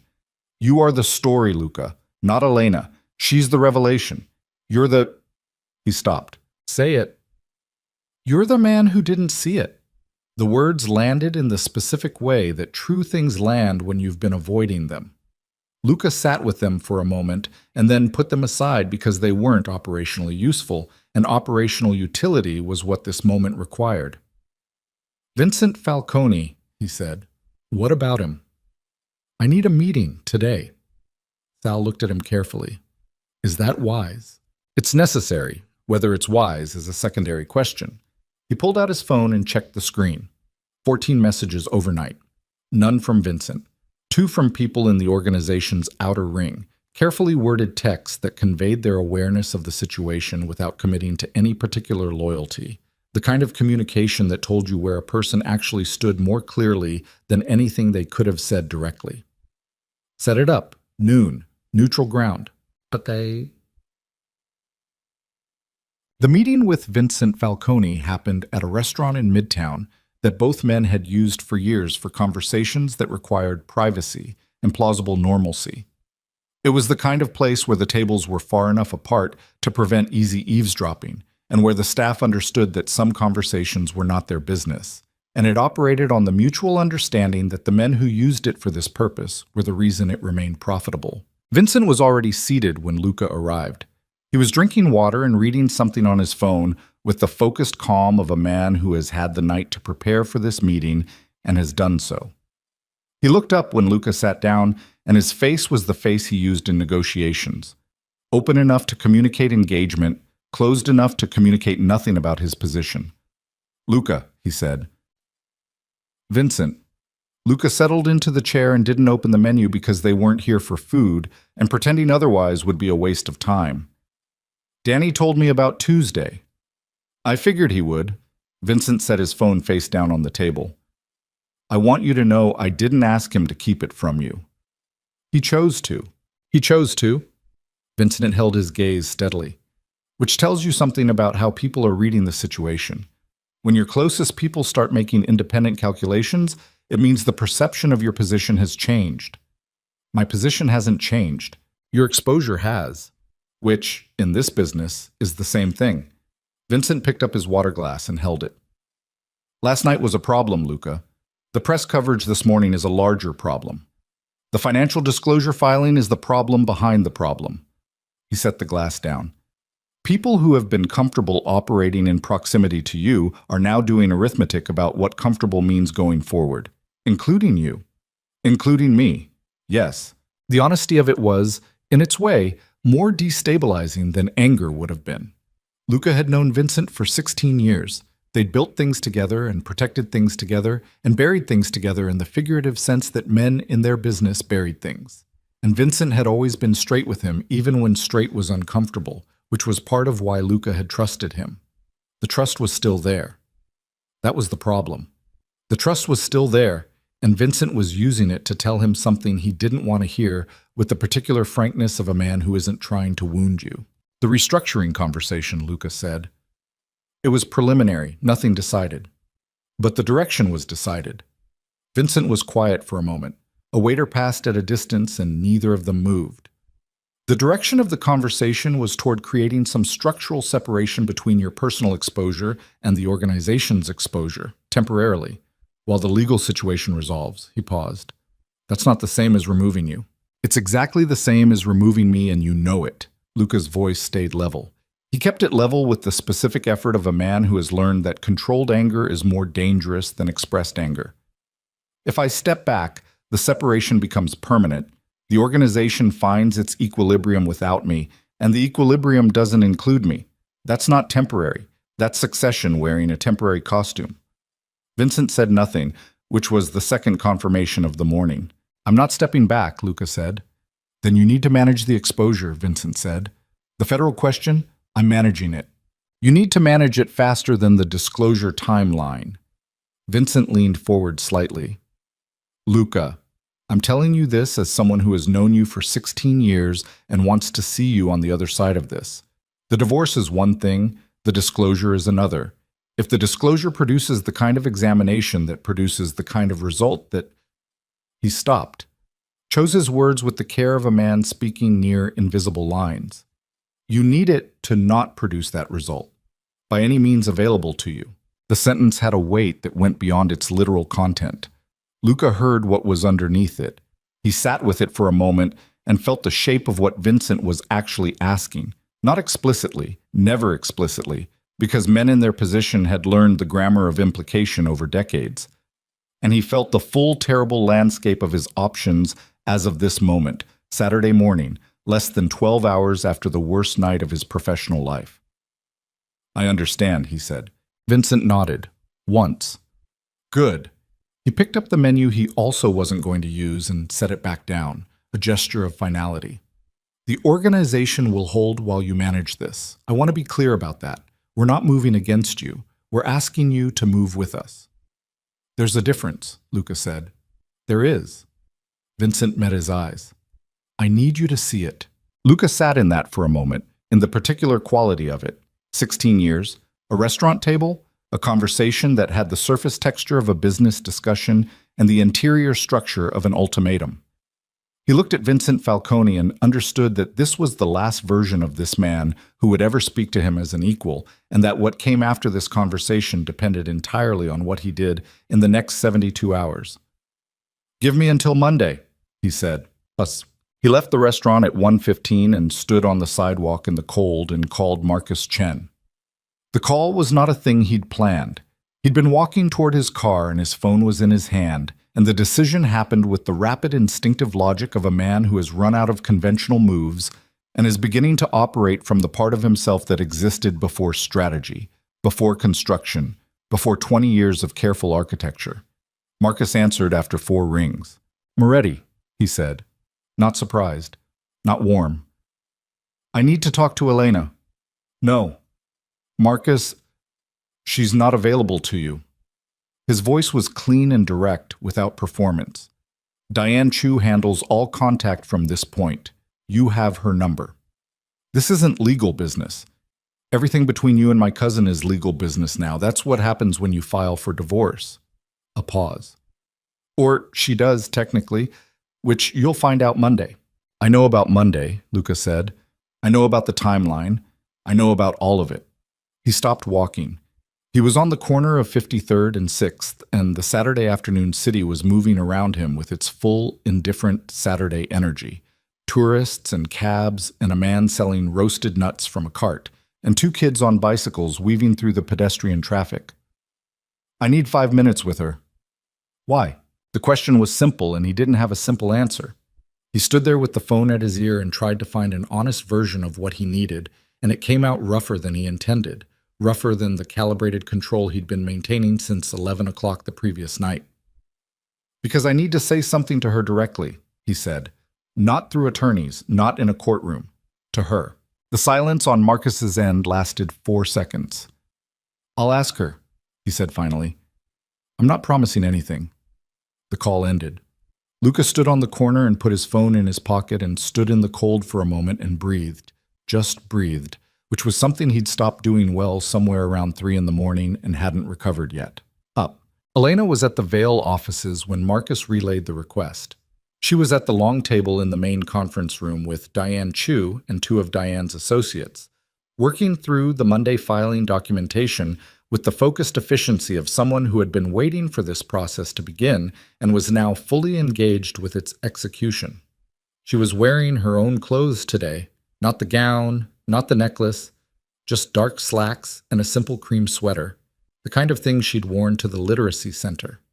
And she looked, Diane thought privately, like a woman who had set something down after carrying it too long and was only now discovering the full relief of empty hands. Marcus came in and said, "He wants 5 minutes to talk. Not legal." Diane looked up. "Absolutely not." Elena looked at Marcus. "What did he sound like?" "Like a man running out of road," Marcus said. A beat. Diane said, "Elena." "Tell him an hour," Elena said. "Here, with you in the room and Diane next door." She looked at her attorney. "Everything he says is on record. I'm not meeting him alone and I'm not giving him anything operational, but I'll hear what he has to say." Diane looked at her for a long moment with the expression of a professional who has learned to trust her client's instincts while reserving the right to document her objections. "On record," she said, "and I'm 10 feet away." 10 feet is fine," Elena said.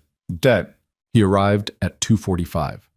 Elena was already in the room when he came in, seated at the head of the conference table that had been her father's design choice, a long piece of pale oak that conveyed seriousness without aggression. Marcus was against the far wall with his arms crossed. The door to the adjacent office was ajar, and there were sounds from it that indicated Diane was present and working. Luca came in and looked at the room and looked at Elena, and for a moment he just stood there, coat on, something in his face that she'd never seen on it before. Not anger, not the compressed, managed control he wore the way other men wore watches. Something raw, something that had been, she thought, sitting underneath the control for a very long time and had finally found its way to the surface through the cracks that the last 18 hours had made. He sat down across from her, not at the far end. 3 seats down, close enough to talk without the table as a stage. "I'm not here to negotiate," he said. "I know," she said. "I'm not here to ask you to change anything. The filing, the clause, the—" He stopped, ran a hand across his jaw, a gesture she recognized as involuntary, one of his few involuntary physical expressions. "None of that. That's done." "Then what?" she said. He looked at her, and the light in the conference room was the flat, neutral light of a professional space that didn't accommodate sentiment, and in that light Luca Moretti looked, for the first time in the 4 years she'd known him, his age. "I need to understand something," he said. She waited. "The 4 years, living the way you lived, the library, the center, the—" He paused. "Was any of it real? Were you actually there, in any of it, or was it all—" He stopped again. He was finding this harder than he'd anticipated. She could see that. And she let him find it hard because it was hard, and he'd been the cause of most of the difficulty, and she wasn't going to rescue him from the effort of saying what he'd come to say. "It was all real," she said. "The library was real. The center was real. Darnell learning to read was real." She kept her voice even. "What did you think it was?" "I thought it was—" He looked at the table for a moment. "I thought it was you settling, filling time. I thought—" He stopped for the 3rd time, and there was something in the stop that was different from the previous ones. Less managed, more actual. "I thought you were small," he said. "I looked at you, and I decided you were small, and I stopped looking. And everything I missed was on the other side of that decision." The room was quiet. From the adjacent office came the faint sound of a keyboard. Elena sat with what he'd said and let it exist as what it was. Not an apology, not quite, but the closest thing to one that a man with his specific construction could produce, which was a statement of what he'd done stated clearly, without excuse, with the particular courage of someone who has been stripped of the resources that usually protect him from clarity. "I know you did," she said. "I'm sorry." 2 words. They came out with the rough, unpolished quality of words that haven't been said often enough to have a comfortable texture. "For what I said, the things—" He paused. "The things I said about you in front of people. That was—" He stopped. "Wrong," she said quietly. "Wrong," he said. "Yes." The silence that followed was different from the silences that had preceded it. It had a different weight. Not resolution. She wasn't naive enough to call it that, and neither was he. But something honest, a piece of true exchange in a relationship that had been starved of it. Then Marcus said from the wall, "There's something else. That's not why you're here." Luca looked at Marcus. Marcus looked back with the unimpressed directness of a man who has been protecting his cousin for 4 years and has no intention of stopping. "The federal exposure," Marcus said. "You're here because it frightens you. The disclosure frightens you. And you're hoping that if you come here and say the right things, Elena will—" "What?" Slow the filing, modify the scope, give you room to... Marcus, Elena said. I'm saying what Diane would say, Marcus said. And Diane is right. Luca looked at Elena. Something crossed his face. Not the denial she'd expected, not the manufactured indignation of a man falsely accused. He looked at her and said nothing, which told her that Marcus was not entirely wrong, and he knew it. She felt it then. Not anger. Something quieter and heavier. The understanding that even this, the raw, undefended thing he'd just offered, the closest thing to honesty he'd brought to this table, was not entirely separate from what he needed from her. That even now, at the stripped-down bottom of everything, the line between what was real in him and what was operational was not clean. She sat with that for a moment. Let it fully arrive. I can't help you with the disclosure, she said. I won't. Elena, the filing goes Monday. The scope is what Diane determined it should be. I'm not going to modify that. She held his gaze. But I want you to hear something. He waited. What you said about the library, about Darnell, about the things being real. She kept her voice level, but let something into it that she'd been keeping out of it for 2 years, the actual weight of the actual thing. I needed you to see that. For 4 years, I needed you to see that those things had value, not because of what they meant for your image or your social position or your... She stopped, breathed. Because they were real. Because the people there were real. Because Darnell learned to read at 54 years old in a room where nobody was going to give him anything for it except the thing itself. She paused. You could have seen that. You chose not to. He looked at her, and his face had the quality of a man receiving something he'd needed for a long time, that had arrived too late to be useful in the way it should have been useful, and the tragedy of the timing was in both their faces simultaneously. I know, he said. I know that now. She nodded once, slowly. I believe you, she said. And she did. That was the part she hadn't expected. That she would sit across from Luca Moretti at 2:50 on a Saturday afternoon in her father's conference room, and mean it when she said it. She believed he saw it now. She believed the night had broken something open in him that the years of her quiet presence had never managed to crack. She believed all of it. It didn't change what came next. Understanding arrived too late was still arrived too late. The filing would go Monday. The clause would hold. The life she was building would go on being built, with or without his comprehension of what he'd wasted. But she believed him. He stood to go. He was at the door when she said his name. Luca. He turned. The Tuesday meeting. Vincent and the others. She held his gaze. You need to know that what's happening to your organization right now is not something I engineered. I didn't contact Vincent. I didn't approach your people. Whatever's moving there is moving because of what you built and what you did. Not because of me. He looked at her for a long moment. I know that, he said. I'm saying it anyway. He nodded. Once. He opened the door and went out, and Marcus moved to the window, and they watched the car pull away from the building on Park Avenue. And Elena sat at the long, pale oak table and felt the full complicated weight of the last 24 hours settle into her bones like weather. Marcus turned from the window. You okay? I will be, she said. The same thing she'd told him 6 months ago on the phone. It was still true. It was becoming more true by the hour. Her phone buzzed on the table. She looked at the screen. A message from Diane, sent from 10 feet away in the adjacent office. Monday is still Monday. She typed back. I know. Monday is still Monday. She set the phone down and looked at the city through the conference room window. Saturday afternoon, the light going early the way it did in November, the streets below full of ordinary people doing ordinary Saturday things. And she felt, underneath the exhaustion and the grief and the strange, quiet relief, something else beginning. Something that had been waiting behind everything else for a very long time. Not anger, not vindication, not the particular satisfaction of a plan fully executed. Something more fundamental than any of those.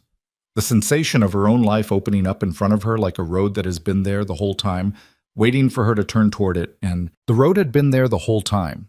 She just needed the storm to clear before she could see it. She sat at the long, pale oak table for another 20 minutes after Luca's car pulled away from the building, and she let the silence of the conference room do what silence does when you finally stop filling it. It settled into the true shape of things, unhurried, without commentary. Diane came in at some point and set a cup of tea on the table without saying anything, which was one of the reasons Elena trusted her absolutely. Diane understood that some moments required the absence of professional counsel. She set the cup down and went back to the adjacent office and closed the door quietly. Marcus had gone to make calls. He was always making calls. Elena sat alone with the tea and the city outside the window, and the knowledge that Monday was 2 days away, and that 2 days was enough time to feel the full weight of everything before the machinery of consequence began its final rotation. She thought about what Luca had said. Not the apology, or the thing adjacent to apology that he'd managed to produce, but the part before it. The part where he'd said he'd decided she was small and stopped looking. She turned it over in her mind the way you turn over a stone to see what's been living underneath it. Not because you want what's there, but because you need to know. She wasn't angry. That surprised her still, even now. She'd expected to feel something fiercer on the other side of this. Some sustained heat, some righteous momentum that would carry her through the logistics of dissolution and into the next chapter with the clean, propulsive energy of having been proven right. Instead, she felt something more complicated and less useful and ultimately more honest. She felt the specific grief of a thing that had been real once and had failed. Not fraudulent from the beginning, failed. There was a difference, and she was honest enough to hold it. The tea went cold. She didn't drink it. She looked at the city until the light was fully gone, and then she gathered her things and went home. Not to the penthouse on 43, which she hadn't returned to since Friday morning, but to the apartment Marcus had arranged for her in a building on the Upper West Side that the Vale organization maintained for exactly this kind of transition. It was smaller than the penthouse and furnished in the neutral, purposeful way of a space that's meant to be temporary, and she found she liked it immediately, liked the smallness of it, the way it contained only what was necessary. She made her own dinner, pasta, from scratch, on a Saturday night with no agenda. She ate it at the kitchen table with the window open a crack so she could hear the street below, the ordinary Saturday sounds of a city that didn't know her name tonight and didn't need to. And it was, she thought, the best meal she'd eaten in years. Monday arrived without ceremony. The filing went in at 9:17 in the morning, exactly as Diane had planned. By noon, the financial press had it. By 2 o'clock, it was on the general news cycle, folded into the larger story that had been building since Friday night. The story of Elena Vale, who had married a man who called her nothing and turned out to be everything, which was the version the press preferred because it had a clean shape that fit the formats they worked in. Elena didn't try to correct the shape. It wasn't wrong, exactly. It was just compressed.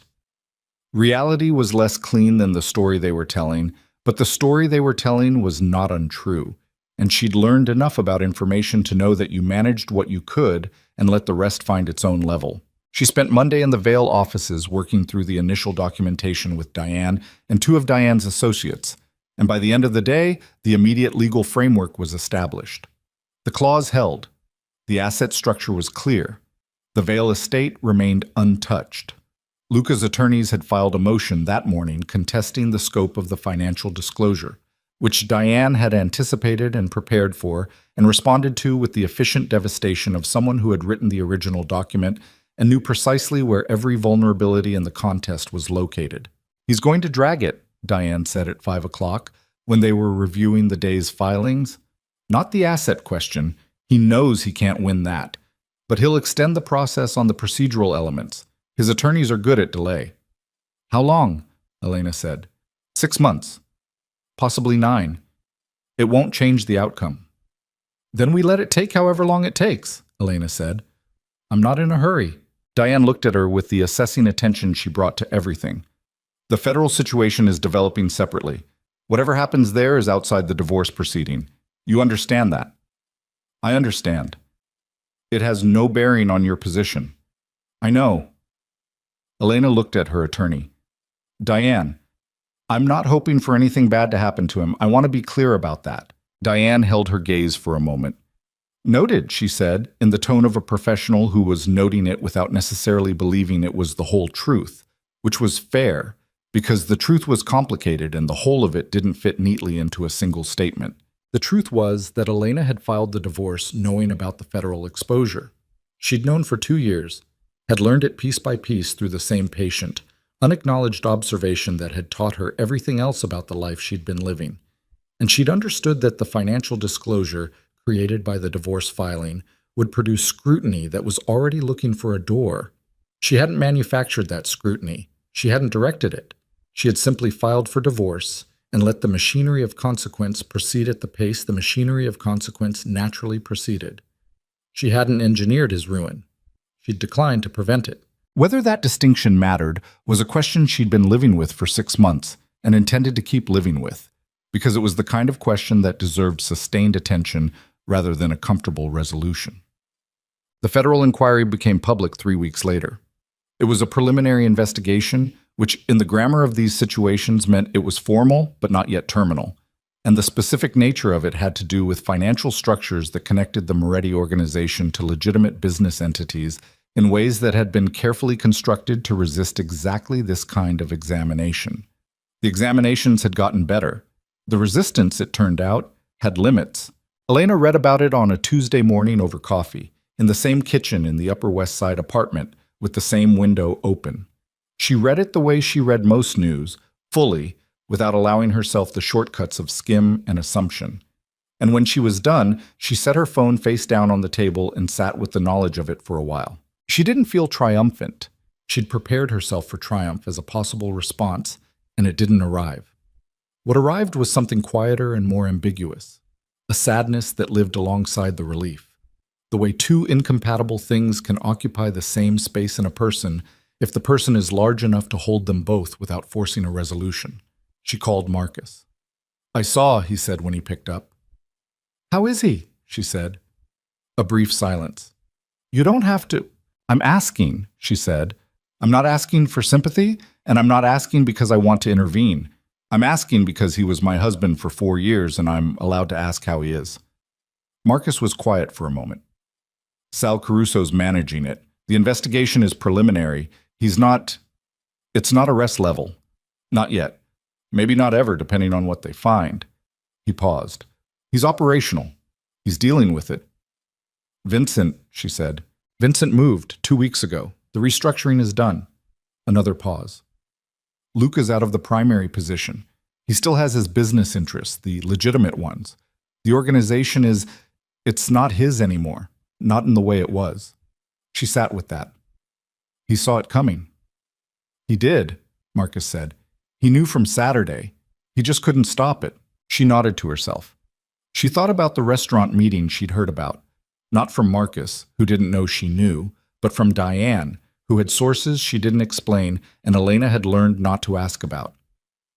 She thought about Luca sitting across from Vincent Falcone at a table they'd used for 16 years and understanding in real time the shape of what he'd built and what it had decided it didn't need anymore. 20 years. And at the end of it, the thing you built looks at you and makes a calculation. "Okay," she said. "Thank you." "Elena," Marcus said, "are you okay?" "I'm sad," she said, which was true. "And I'm okay. Both." He understood that. He let it stand without requiring her to pick one. The penthouse sold in February. It sold quickly because Manhattan penthouses at that price point sold quickly to the right buyers, and the right buyer appeared with minimal delay. A tech executive from San Francisco relocating for reasons that had nothing to do with Elena or Luca or any part of the story that had been living inside those walls. The proceeds were divided according to the law, cleanly, without the additional contest that Elena had half expected. Luca's attorneys signed off without a fight on the apartment, which told her something about where his attention and resources were currently focused, and she didn't read it as concession so much as prioritization. She hadn't gone back. She'd had Marcus arrange for her things to be collected while Luca was at a meeting, organized by someone in his office, who communicated with Marcus's assistant with the careful neutrality of two people managing the logistics of an ending neither of them caused. Her books. The green coat. A small collection of objects that had been hers before the marriage and remained hers after it. She hadn't wanted any of the furniture, any of the art, any of the deliberate expensive choices Luca had made to construct a certain image in a certain space. She wanted her coat and her books and the specific coffee mug she'd bought at a street market in Brooklyn 18 months into the marriage, On a Sunday morning when she'd gone alone and spent 3 hours walking the stalls and felt, briefly, like herself. She kept the mug on the windowsill in the Upper West Side apartment where she could see it when she made her morning coffee. Vail Global Holdings announced Elena's appointment to the board in March. It was a formal announcement, the kind that came with a press release and professional photographs, and the particular language of corporate communication that manages to be simultaneously informative and empty of genuine content, but the fact it conveyed was real. Magnus Vail's daughter had come home, and she had brought with her 4 years of living outside the name, outside the number, outside the insulation that $90 billion provides. And she had opinions about what the company should do with its position that hadn't previously been represented in the boardroom. Magnus had flown from Singapore for the announcement. He was 81 and moving more slowly than he had the last time she'd seen him in person, but his eyes were the same. The quality of attention in them, the particular density of it, the way he looked at you like he was reading something you hadn't said yet. He'd embraced her in the hallway outside the boardroom before the announcement and held on longer than he usually held on, which was its own kind of communication. "You look like your mother," he said. He said it every time he saw her, and meant it every time, and every time it landed somewhere specific. "You always say that," she said into his shoulder. "It's always true," he said. The boardroom was full of people she mostly knew, executives she'd grown up watching operate, advisors who'd been part of the Vail structure since before she was born, 2 new faces who'd joined in the years of her absence, and who looked at her with the recalibrated attention of people encountering something they'd formed assumptions about and were now revising. She sat at the table and listened to the formal remarks and felt, for the first time in a long time, that the chair she was sitting in was the right shape, not comfortable, exactly. Right. After the announcement, after the photographs, after the professional small talk that was the required grammar of these occasions, she walked out of the Vail offices on Park Avenue and stood on the sidewalk in the March cold and let the city be around her for a minute without moving through it. She'd stood on this sidewalk 1,000 times. It looked the same and felt different, the way places feel different when you've changed enough to bring new eyes to them. A woman walked past with a child on her hip, talking on her phone, managing 3 things simultaneously with the absent expertise of someone for whom that particular balance had become second nature. A delivery cyclist cut through the intersection with practiced impatience. A man in a doorway was reading something on his phone with total absorption, the street noise apparent to him and irrelevant, ordinary. The city doing its ordinary things, the machine of it running on human energy and human necessity and the particular human stubbornness that refused to stop moving even when movement was hard. She'd loved this city before she'd understood what it would cost her. She still loved it. That felt important, that the cost hadn't changed what she'd felt before the cost. It had changed other things. It had changed her understanding of her own capacity for endurance and her understanding of how loneliness operates when it lives inside proximity to another person, and her understanding of what she owed herself in terms of witness, the specific obligation to see clearly what was happening to you while it was happening to you rather than afterward when the opportunity for response had passed. She'd failed that obligation for a while. She'd seen and chosen not to act, and she'd told herself she was waiting for more information when sometimes the information was complete, and she was just waiting for the courage to use it. She held that honestly. It was part of the account. Marcus appeared beside her. He'd been inside handling something and came out now with his coat half on, still working at the second button, and stood beside her on the sidewalk and looked at the street. "Ready?" he said. "For what?" she said. "I don't know. The next thing." She thought about that. "Yes," she said. "I think so." He finished his button. "Dad wants us for dinner Sunday. He's making the thing he makes." The fish thing. The fish thing. He won't tell anyone the recipe. He's been making it for 30 years and he still acts like someone's going to steal it. She smiled. A real one, not the composed professional expression she'd been wearing all morning. "Tell him yes. Tell him I'll bring wine. He'll say you don't need to." "I know." "Tell him anyway." The charitable foundation was Elena's idea, formed in the weeks after the board announcement and shaped over the following months into something with a structure she was proud of. Not proud in the way that required an audience, but proud in the private way that comes from building something that corresponds to your actual values rather than the values you've been assigned by circumstances. She called it the Celeste Vale Foundation after her mother. She didn't make a public statement about the name. If people asked, she told them, it's after my mother, who believed that the most important things didn't announce themselves. Most people who heard that nodded like they understood it.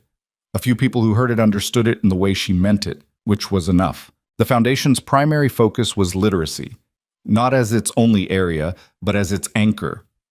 Programs in 5 boroughs, community centers and library partnerships, and the specific, unglamorous infrastructure of adult education that operated on inadequate funding in spaces that needed renovation and with instructors who were paid a fraction of what they were worth. She knew that world. She'd been in it for 2 years on the other side of it, and she'd seen what it actually needed, which was not a celebrity endorsement or a gala, but consistent funding and operational support and the kind of sustained institutional attention that didn't evaporate after the press release. She hired people who knew the work and gave them resources and stayed out of their way, except when they needed something she could provide, which was the management philosophy her father had used with her and which she'd only recently understood was a form of respect. On a Thursday in April, she went back to the literacy center in the village. She hadn't been there since before the gala. 6 months, nearly. And she went without announcement, just showed up in the afternoon the way she used to, in ordinary clothes with her green coat, and the coordinator at the front desk looked up, and her face did something complicated for a moment, and then she said, "You're back." "I'm back," Elena said, "if that's okay." "The Thursday group is in about an hour," the coordinator said. "Darnell's still coming." Elena sat in the small waiting area and felt the specific quality of the place. The fluorescent light and the laminate tables and the motivational posters that were slightly too earnest to be ironic and were not trying to be ironic. And she felt the rightness of it the same way she'd felt the rightness of the boardroom chair. Different kinds of rightness, both real. Darnell came in at 6:15. He was wearing his usual jacket and he moved with the careful dignity she remembered, and he stopped when he saw her and looked at her for a moment. "Elena," he said. "Hi, Darnell." He sat down across from her at the table and set his materials out with the methodical care he always brought to this, and then he looked at her directly with the directness of a man who had not had an easy life and had learned that straight was usually better than sideways. "I saw you on the news," he said. "I know," she said. "You didn't tell us." "No, I didn't." He nodded slowly, considering this. "You were just Elena when you were here," he said. Not accusing, observing. "Yes," she said. "That's what I was trying to be." He looked at the table for a moment and then back at her. "Didn't work out exactly like you planned," he said. She felt the laugh before she expected it, a real one, sudden and unguarded. "No," she said. "Not exactly." He smiled then, a full one, which she'd seen before but not often. "Well," he said, "I've been working on something, while you were gone." He pushed a piece of paper across the table. It was a paragraph, handwritten, in the careful block letters of someone who had learned script late and was still negotiating the territory between precision and fluency. She read it. It was about his grandmother, about a house she'd had in Georgia with a garden and the smell of it in July, and the way she'd sit on the back steps in the evening and watch the light go. It was specific and honest, and it ended with a sentence that said, "She never learned to read either, but she knew things that books couldn't put in you." Elena read it twice. She felt something in the back of her throat that she recognized and didn't try to suppress. "Darnell," she said, "It's rough," he said. "I know the spelling is..." "It's not rough," she said. "It's good.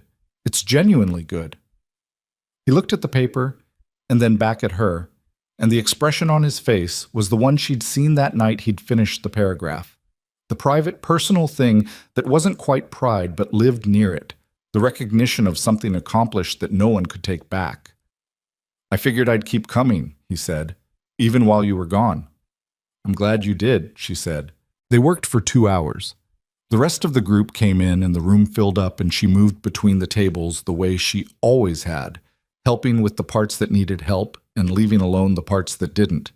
And the fluorescent light hummed and the city did its thing outside the windows, and nothing in the room required her to be anyone other than exactly who she was.